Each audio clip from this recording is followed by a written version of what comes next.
आकाशवाणी भोपाल से प्रस्तुत हैं प्रादेशिक समाचार।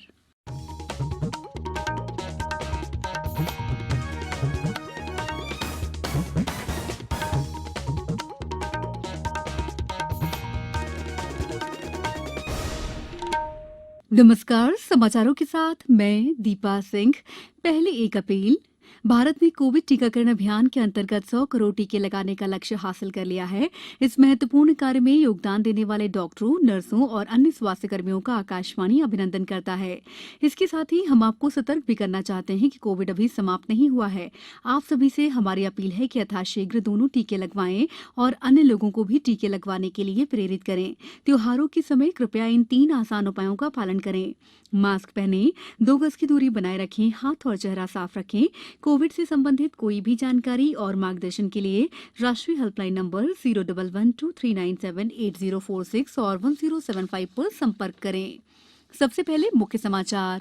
प्रधानमंत्री नरेंद्र मोदी ने किया 64,180 करोड़ रुपए के प्रधानमंत्री आयुष्मान भारत बुनियादी ढांचा मिशन का शुभारंभ। महात्मा गांधी राष्ट्रीय फेलोशिप का दूसरा चरण हुआ शुरू। युवा और प्रतिभाशाली लोगों को मिलेंगे कौशल विकास के अवसर। प्रख्यात अभिनेता रजनीकांत प्रतिष्ठित दादा साहब फाल्के पुरस्कार से सम्मानित। मनोज वाजपेयी और कंगना रनौत को भी मिले राष्ट्रीय पुरस्कार। और T20 क्रिकेट विश्व कप में आज शाम शारजाह में अफगानिस्तान का मुकाबला स्कॉटलैंड से होगा। अब समाचार विस्तार से। प्रधानमंत्री नरेंद्र मोदी ने आज वाराणसी में महत्वाकांक्षी प्रधानमंत्री आयुष्मान भारत बुनियादी ढांचा मिशन का शुभारंभ किया। इस परियोजना की कुल लागत 64,180 करोड़ रुपए है। परियोजना की शुरुआत करने के बाद वाराणसी के मेहंदीगंज में एक जनसभा को संबोधित करते हुए प्रधानमंत्री ने कहा कि यह मिशन देश में सस्ती, सुलभ और समग्र देखभाल सुविधाएं प्रदान करने के लिए काम करेगा। Ayushman Bharat health infrastructure mission के 3 बड़े पहलू हैं। पहला, डायग्नोस्टिक और ट्रीटमेंट के लिए विस्तृत सुविधाओं के निर्माण से जुड़ा है। इसके तहत गांवों और शहरों में हेल्थ एंड वेलनेस सेंटर खोले जा रहे हैं, जहां बीमारियों को शुरुआत में ही डिटेक्ट करने की सुविधा होगी।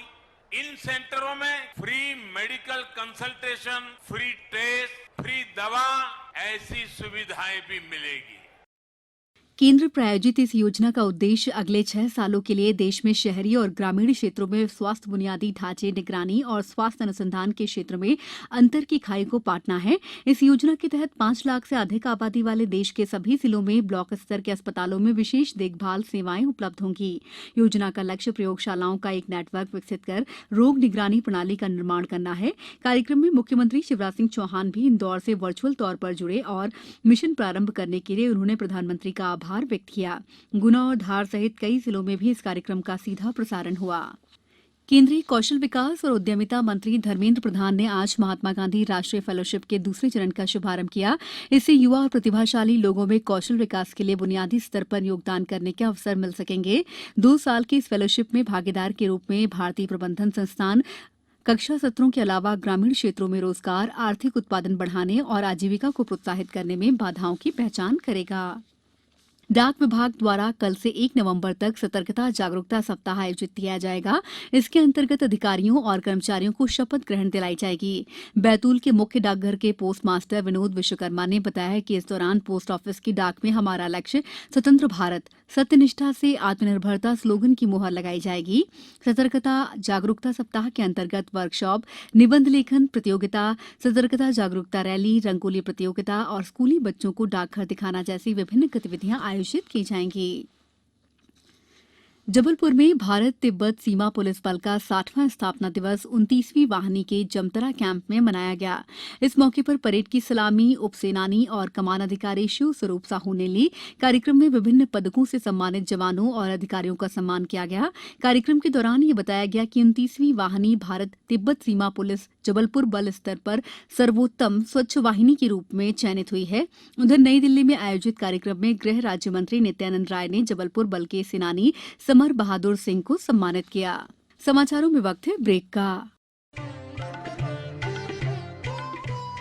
कोविड-19 से बचाव और सुरक्षित रहने के 3 उपाय। मास्क लगाएं, 2 गज दूरी है जरूरी, सुरक्षित दूरी रखें, हाथ और मुंह साफ रखें। ब्रेक के बाद समाचारों में आपका एक बार फिर स्वागत है।